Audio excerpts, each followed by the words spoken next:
यांच्या पक्षाला जनतेने स्पष्ट नाकारल्याचे बोंडे यांनी सांगितले।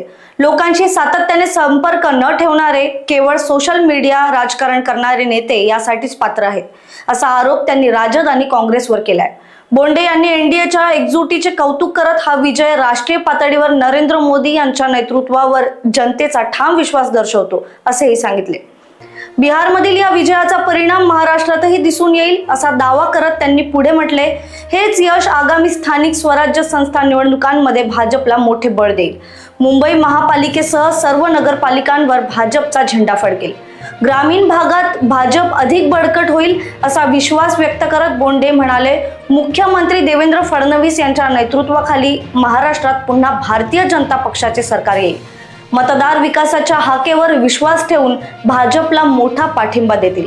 बिहार निकालानंतर एनडीए समर्थकांमध्ये उत्साहाचे वातावरण असून आगामी राजकीय समीकरणांवर या विजयाचा मोठा प्रभाव पडणार असल्याचे बोंडे यांनी स्पष्ट केले। बिहार विधानसभेच्या निवडणुकीमध्ये भारतीय जनता पक्ष, जदयू, लोजपा आणि हम या महायुतीला अभूतपूर्व यश बिहारच्या जनतेने दिलेलं आहे। त्याबद्दल मी महायुतीचं मनपूर्वक अभिनंदन करतो, बिहारच्या जनतेचं अभिनंदन करतो आणि आभारी मानतो।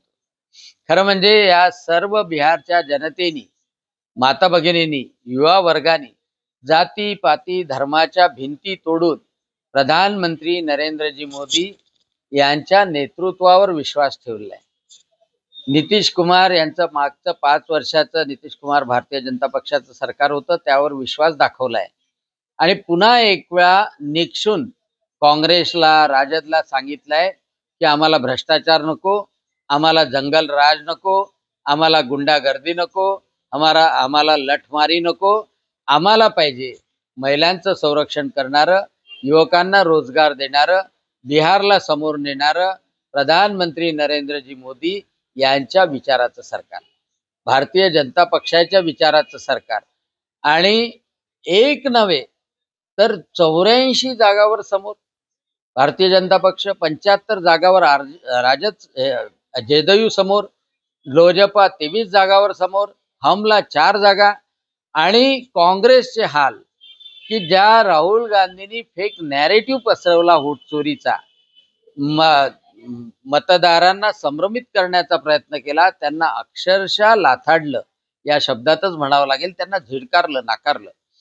तेजस्वी यादवला सुद्धा नाकारलं, काँग्रेसला तर अपक्षापेक्षा कमी जागा मिळाल्या आणि त्यामुळं लोकांशी संपर्क कधी न ठेवणारे हे लोक यासाठीच पात्र आहे।